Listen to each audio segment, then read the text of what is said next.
अस्सलाम वालेकुम dear students. मैं हूं प्रोफेसर एहसान मरवत और आप देख रहे हैं हमारा यूट्यूब चैनल फिज़िक्स विद एहसान। आज हम क्लास नाइन्थ और क्लास फर्स्ट ईयर के एक important topic resolution of a vector को उर्दू ज़बान में तफसील से डिस्कस करेंगे। जैसे कि आप जानते हैं कि हम दो या दो से ज़्यादा वेक्टर्स को ऐड करके एक सिंगल रिजल्टेंट वेक्टर हासिल कर सकते हैं।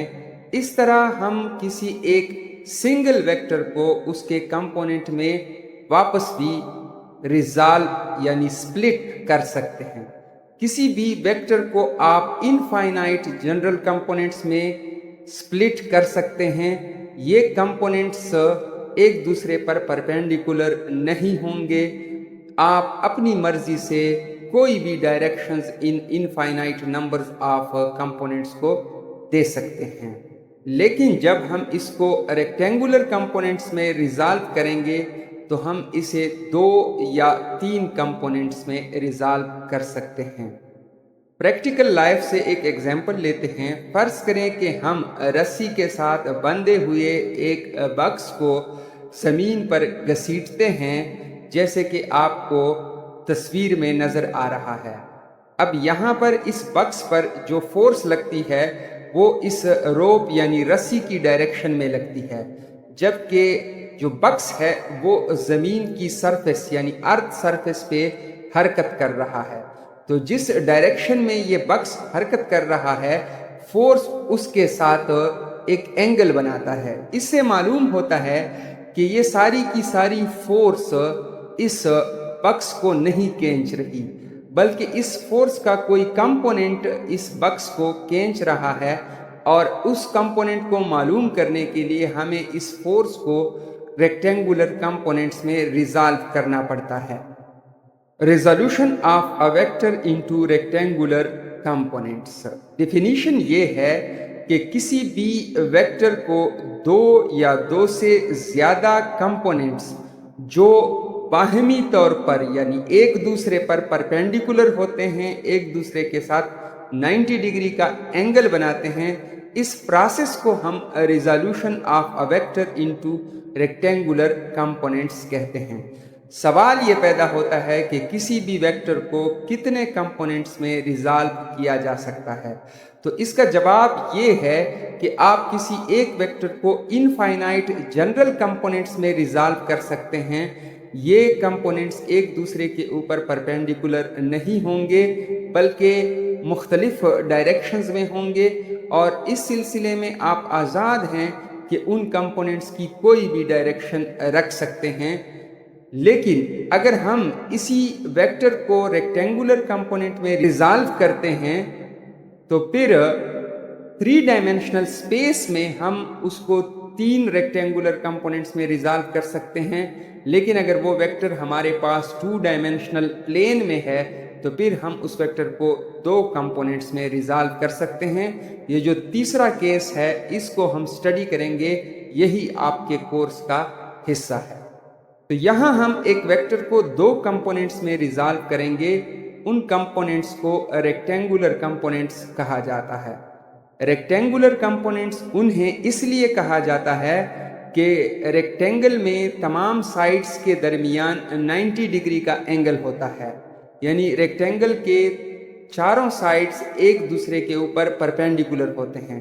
चूंकि वेक्टर के ये दो कंपोनेंट्स भी बाहिमी तौर पर परपेंडिकुलर होते हैं, एक दूसरे के साथ 90 डिग्री का एंगल बनाते हैं, इसलिए इन्हें भी रेक्टेंगुलर कंपोनेंट्स कहा जाता है। और ये किसी रेक्टेंगल की लेंथ और विड्थ को फॉर्म करते हैं। अब हम इस टॉपिक को एक्सप्लेन करेंगे। फर्ज करें कि हमारे पास कोई एक ए वेक्टर है जिसको हमने OP से जाहिर किया है, और ये वेक्टर पॉजिटिव एक्स एक्सिस के साथ थीटा एंगल बना रहा है। लिहाजा आप डायग्राम में एक्स एक्सिस देख सकते हैं और वाई एक्सिस आपको नजर आ रहा है। एक्स एक्सिस और वाई एक्सिस एक दूसरे को ऑरिजिन पे इंटरसेक्ट करते हैं। यहाँ हमारे पास एक वेक्टर ए है जिसको हमने OP से रिप्रेजेंट किया है, और ये वेक्टर पॉजिटिव एक्स एक्सिस के साथ थीटा एंगल बना रहा है। इस वेक्टर को रेक्टेंगुलर कंपोनेंट्स में रिजॉल्व करने के लिए हम इस वेक्टर के हेड यानी P से x एक्सिस पर परपेंडिकुलर ड्रा करते हैं जो x एक्सिस को पॉइंट Q पर इंटरसेक्ट करता है। प्रॉब्लम की नौइयत ये है कि हमारे पास a वेक्टर गिवन है, यानी वेक्टर a की मैग्नीट्यूड भी गिवन है और उसकी डायरेक्शन थीटा भी गिवन है, और हमने इस वेक्टर के कंपोनेंट्स फाइंड आउट करने हैं। यहाँ हमारे पास वेक्टर a के दो कंपोनेंट्स बन जाते हैं। एक कंपोनेंट एलॉन्ग x एक्सिस होता है जिसे x कंपोनेंट या हॉरिजॉन्टल कंपोनेंट कहा जाता है और उसको हम ax से रिप्रेजेंट करते हैं, जबकि दूसरा कंपोनेंट एलॉन्ग y एक्सिस होता है, उसे y कंपोनेंट या वर्टिकल कंपोनेंट कहा जाता है और उसको ay से रिप्रेजेंट किया जाता है। वेक्टर a और उसके कंपोनेंट्स ax और ay आपस में एक राइट एंगल ट्राइंगल OPQ बनाते हैं, जिसमें Q वर्टेक्स पे जो एंगल है वो राइट एंगल यानी 90 डिग्री का एंगल होता है। a वेक्टर की मैग्नीट्यूड और उसकी डायरेक्शन थीटा आपको मालूम होती है, लिहाजा हमें ax और ay की वैल्यू मालूम करनी होती है। ax और ay के फार्मूले डिराइव करने से पहले हम ट्रिग्नोमेट्रिक रेशोस को डिस्कस करते हैं।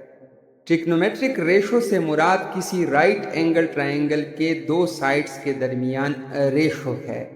फर्ज करें कि हमारे पास OPQ एक ट्राइंगल है जिसमें वर्टेक्स Q पे राइट एंगल यानी 90 डिग्री का एंगल है।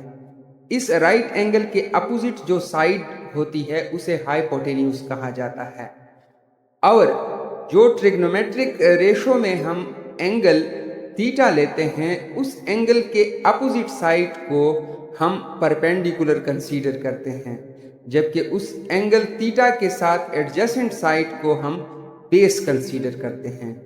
ट्रिग्नोमेट्रिक रेशोस को समझने के लिए आप ये सेंटेंस याद रखें, some people have curly brown hair through proper brushing. यहाँ सम पीपल हैव में S साइन थीटा को रिप्रेजेंट करता है, P परपेंडिकुलर को और H हाइपोटेन्यूज को रिप्रेजेंट करता है। सो साइन थीटा आपके पास परपेंडिकुलर डिवाइडेड बाय हाइपोटेन्यूज के इक्वल होगा। यहाँ परपेंडिकुलर से मुराद वो साइड है जो एंगल थीटा के अपोजिट होगी, जबकि कर्ली ब्राउन हेयर में C cos थीटा को, B बेस को और H हाइपोटेन्यूज को रिप्रेजेंट करता है। लिहाजा cos थीटा आपके पास बेस डिवाइडेड बाय हाइपोटेन्यूज के बराबर होगा। यहाँ पर बेस वो साइड होगी जो थीटा के साथ एडजेसेंट होगी, और थ्रू प्रॉपर ब्रशिंग में T टेंजेंट थीटा को, P परपेंडिकुलर और B बेस को रिप्रेजेंट करता है, लिहाजा tangent theta perpendicular divided by base के इक्वल होगा। एक कॉमन मिस्टेक जो स्टूडेंट करते हैं वो कभी कभार परपेंडिकुलर और बेस को गलती से इंटरचेंज कर लेते हैं।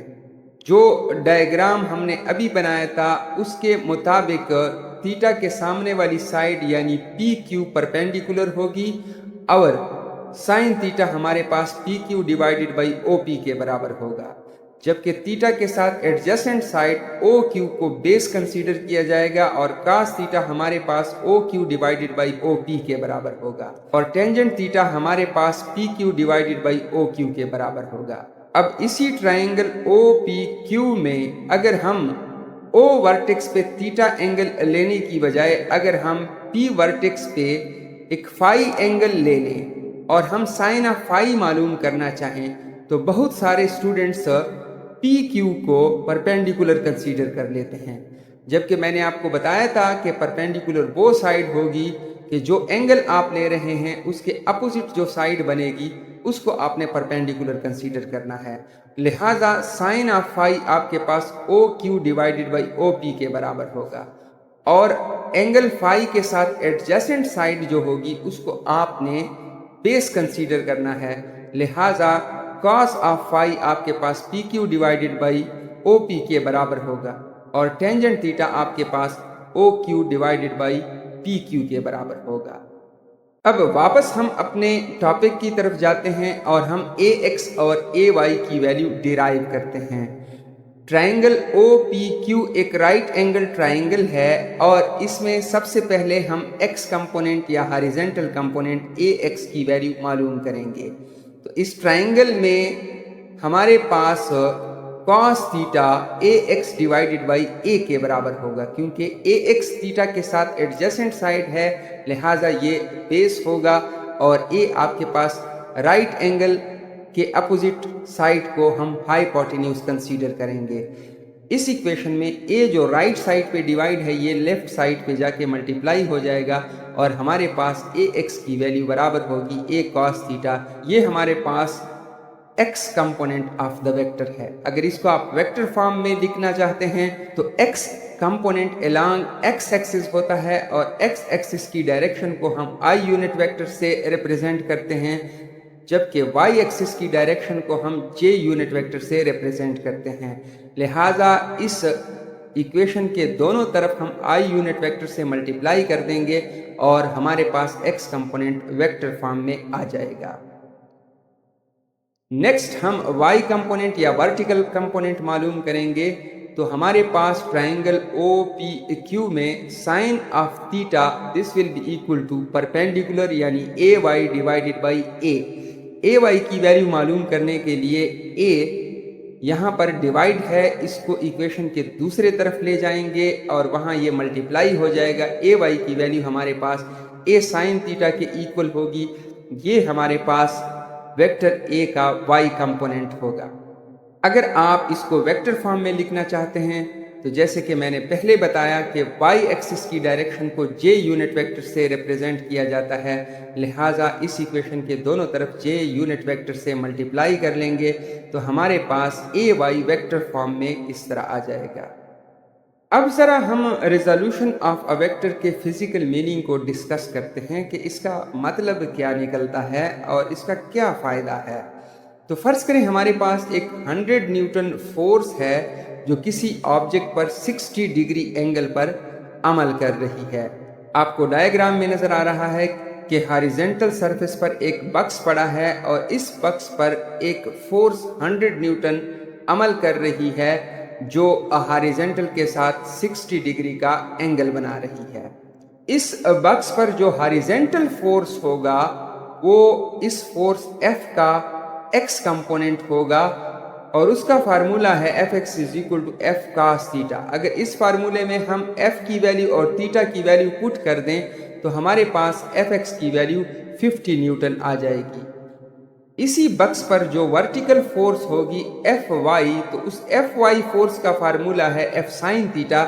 अगर इस इक्वेशन में हम F और थीटा की वैल्यू पुट करके कैलकुलेट कर लें तो हमारे पास Fy की वैल्यू आ जाएगी 86.6 न्यूटन।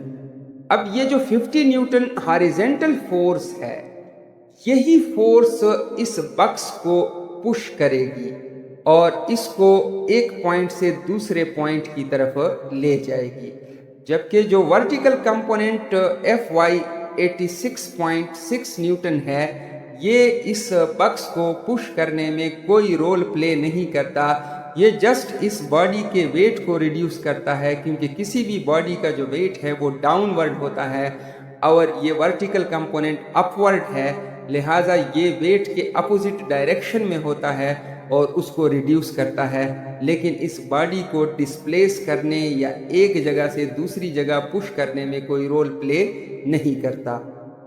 अगर प्रॉब्लम बिल्कुल उलट आ जाए, यानी method to find resultant from components, यानी वेक्टर के कंपोनेंट्स ए एक्स और ए वाई की वैल्यू आपको मालूम हो और आपको कहा जाए कि इस ए वेक्टर को मालूम करें या उसकी मैग्नीट्यूड और डायरेक्शन को फाइंड आउट कर लें, तो आप ए वेक्टर को लिख सकते हैं A X into I unit vector plus A Y into J unit vector.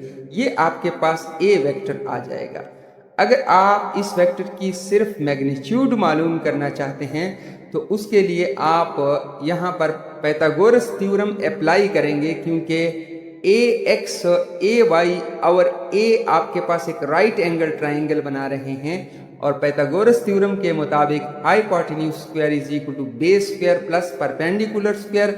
अब यहाँ पर ए एक्स आपके पास बेस है, ए वाई परपेंडिकुलर है और ए हाइपोटेन्यूज है।